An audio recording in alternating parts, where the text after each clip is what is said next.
मैंने दवाई की आपूर्ति की बात कही है।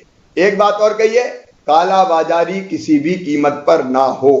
कालाबाजारी के खिलाफ बिल्कुल सख्त रहना है। पुलिस के साथी सुन रहे हैं, अभी 80 से ज्यादा रास्ता हम कर चुके हैं, कई लोगों को हम जेल भिजवा चुके हैं। ऐसे बेईमानों को, धन पशुओं को, नर पिशाचों को जो नकली रेमडेसिविर इंजेक्शन बेच दें, इनको किसी भी कीमत पर नहीं छोड़ना है।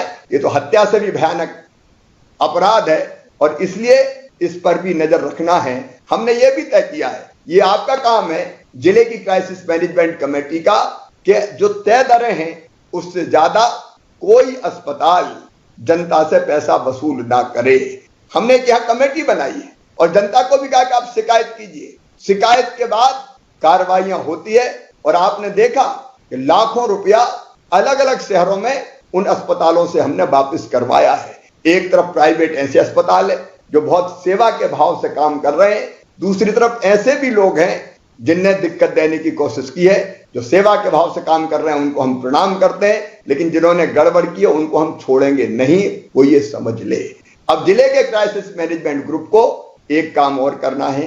जिले में अगर कोई बच्चा या बच्चे अनाथ हो गए हों तो उनकी सूची तैयार करना है, ताकि इस योजना जो हमने बनाई है उसका लाभ मैं तत्काल लेना चाहता हूं, देर नहीं करना चाहता, तो इसको भी आप चिन्हित कर लें। और दूसरा जो महत्वपूर्ण काम आपको करना है वो काम है निशुल्क इलाज की व्यवस्था। मैं एक बार निवेदन करना चाहता हूं, निशुल्क इलाज की हमारी 3 तरह की व्यवस्थाएं हैं। नंबर 1, सरकारी अस्पतालों में बिल्कुल निशुल्क इलाज किया जाता है।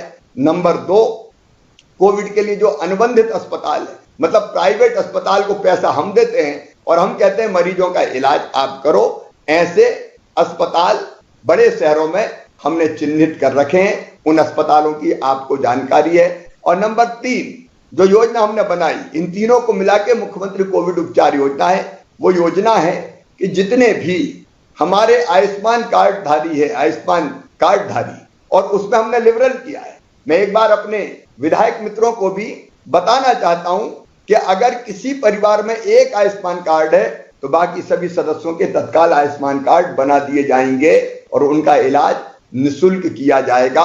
पात्रता किसी को आती है, छूट गया है तो उसके भी बना दिए जाएंगे।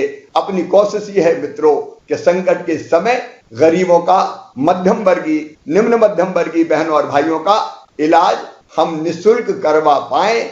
और मुझे खुशी है कि केवल, मुझे संख्या भी एकदम ध्यान नहीं आ रही, कोई 80-83 अस्पताल प्राइवेट ऐसे बचे हैं जो अभी इस योजना में सम्मिलित नहीं हुए।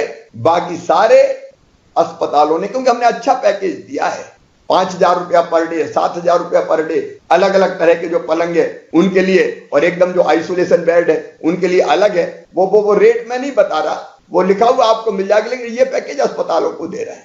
और इसलिए इस पैकेज के अंतर्गत बाकी का इलाज भी आपको निशुल्क करवाना है। उसकी देखरेख भी जिले के क्राइसिस मैनेजमेंट कमेटी को करना है, ताकि बिना बाधा के उनका इलाज निशुल्क और ठीक ढंग से हो सके। इसकी चिंता भी आप निश्चित तौर पर कीजिए। हमने ये भी तय किया है कि ब्लैक फंगस, ये अभी चारों तरफ आपने देखा होगा इसकी चर्चा हो रही है, और ऐसे पेशेंट जो कोविड से ठीक हो गए हैं उनको इस समस्या का सामना करना पड़ रहा है। मित्रों, एक बार ठीक होकर कोविड से चले गए तो बाद में पोस्ट कोविड जिस तरह के इफेक्ट हो रहे हैं वो भी परेशान करने वाले हैं। और इसलिए ऐसे भाई बहनों का इलाज भी हम निशुल्क करेंगे। इंजेक्शन जो दूसरा आता है एंटी फंगल इंजेक्शन, उसकी उपलब्धता में अभी दिक्कत आ रही है। कलेक्टर एसपी इस पे भी ध्यान दें, इसकी कालाबाजारी ना हो। हम संपर्क कर रहे हैं कंपनियों से और कोशिश कर रहे हैं कि वो इंजेक्शन भी आ जाए, लेकिन इस बीमारी का इलाज भी हम निशुल्क करेंगे। एक चीज और आज हमने तय की है कि हमारे जो कोविड केयर सेंटर हैं इनको पोस्ट कोविड केयर सेंटर भी बना दिया जाएगा। अगर घर पे ठीक होने के बाद थोड़ी दिक्कत पेशेंट को हो रही है तो वो कोविड केयर सेंटर पे आ जाए, डॉक्टर उसकी देखरेख करेंगे और अगर जरूरत पड़ेगी तो उसको इलाज के लिए उचित अस्पताल में भेजने का इंतजाम करेंगे। इस पीड़ा से भी हमें अपने बहनों और भाइयों को बचाना है। नर्स जो अस्पताल है उनमें इलाज की पर्याप्त व्यवस्थाएं हो जाएं, इसलिए हमने तय किया है कि 1 महीने के अंदर 800 डॉक्टर, 800 नर्स और 800 टेक्नीशियंस की भर्ती हम युद्ध स्तर पर करेंगे ताकि स्टाफ की कोई दिक्कत ना आए। सारे अस्पतालों में इलाज की बेहतर व्यवस्था के लिए अभी हमने आकलन किया है, पूरे मध्य प्रदेश में 5000 ऑक्सीजन बिस्तर अभी बढ़ाए जा रहे हैं। ये नहीं है कि केस कम हो रहे हैं तो हम ऑक्सीजन बिस्तर कम कर दें, हम बढ़ाते रहेंगे ताकि भविष्य की किसी भी चुनौती का हम मुकाबला कर सकें। 5000 ऑक्सीजन बिस्तर के साथ साथ 1000 एचडीयू और आईसीयू बेड बढ़ाने का भी हमने फैसला किया है और बच्चों के लिए भी 500 बिस्तर हम आरक्षित करके रखेंगे। अलग अलग जगह जहां संभव है बच्चों का वार्ड बनाने के भी मैंने निर्देश दिए हैं ताकि कोई चुनौती अगर भविष्य में आए तो उसकी भी हम ठीक ढंग से व्यवस्था कर सकें। एक चीज और है जो हमको करना पड़ेगी मिलके, अस्पतालों में वार्ड का माहौल ठीक होना चाहिए क्योंकि चारों तरफ पेशेंट ही पेशेंट रहते हैं। एक का दर्द दूसरा देखता है तो कई बार मानसिक अवसाद में आ जाता है और वैसी स्थिति में उसको ठीक होने में और दिक्कत होती है।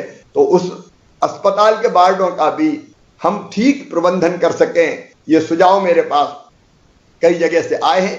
इसलिए अतिरिक्त लोगों की भर्ती के साथ साथ मैं एक भावपूर्ण अपील करना चाहता हूं, वो मित्र जो कोविड से ठीक हो गए, जिनकी एंटीबॉडी बन गई है, क्या वो कोरोना वॉरियर्स बन सकते हैं? क्या अपनी सेवाएं कुछ निश्चित सीमा तक, कुछ निश्चित मर्यादाओं में वो कोविड के पेशेंट्स के लिए दे सकते हैं? अगर ऐसे कुछ साथी निकलते हैं तो मैं उन्हें आमंत्रित करता हूं कि वो अपने नाम भेजे, रजिस्ट्रेशन कोरोना वॉलंटियर्स के नाते करवाएं।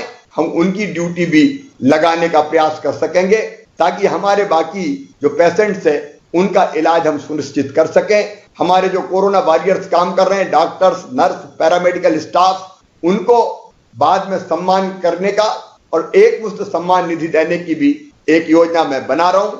आज हमने तय किया कि हमारे पत्रकार मित्र जो फ्रंटलाइन वर्कर की तरह है, जो जनता तक जानकारियां पहुंचाने का काम करते हैं और उसमें केवल अधिमान्यता प्राप्त पत्रकार नहीं, उनके अलावा भी पत्रकार, ये वीडियोग्राफी करने वाले, ये फोटो खींचने वाले जो दिनों रात दौड़ते रहते हैं, चाहे वो प्रिंट मीडिया के, इलेक्ट्रॉनिक मीडिया के हों या डिजिटल मीडिया के हों, उनका इलाज भी निःशुल्क किया जाएगा। कर्मचारी बहनों और भाइयों, आपकी भी मैं चिंता कर रहा हूं क्योंकि फ्रंटलाइन वर्कर में हमारे कई कर्मचारी अलग अलग विभागों के काम कर रहे हैं। अलग अलग योजना बनाने के बजाय उनके लिए एक योजना बनाने का मैंने फैसला किया है, वो जल्दी हम सामने लेके आएंगे। और किसान भाइयों, अभी आपको जो ऋण चुकाना था 0% ब्याज पर, उस ऋण की अंतिम तिथि 31 मई हमने की थी।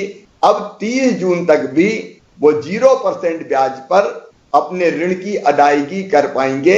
ये फैसला भी हमने किसानों के हित में लिया है। उपार्जन जारी रहेगा, हम किसानों का पूरा उत्पाद खरीदेंगे। हमारे जो छोटे छोटे व्यवसायी भाई और बहन हैं, स्ट्रीट वेंडर जिनको हमने कहा है, उनके खाते में शहरी स्ट्रीट वेंडर के 1-1 हजार रुपया भी हमने डाला है। ग्रामीण स्ट्रीट वेंडर के खाते में भी जल्दी 1-1 हजार रुपया हम डालने वाले हैं और जरूरत अगर पड़ी तो स्ट्रीट वेंडर जो छोटे छोटे दुकानदार हैं उनके खाते में और राशि हम डालने का काम करेंगे। मेरे बच्चे जो 10th के बोर्ड का एग्जाम देने वाले थे, उनकी 10वीं की परीक्षा अब नहीं होगी। मूल्यांकन के आधार पर ही उनको मार्कशीट दे दी जाएगी और बाद में अगर भविष्य में कोई ये चाहेगा कि मुझे 10वीं की परीक्षा में कोई अच्छे अंक लाना है तो बाद में कभी परीक्षा दे सकेंगे। 12वीं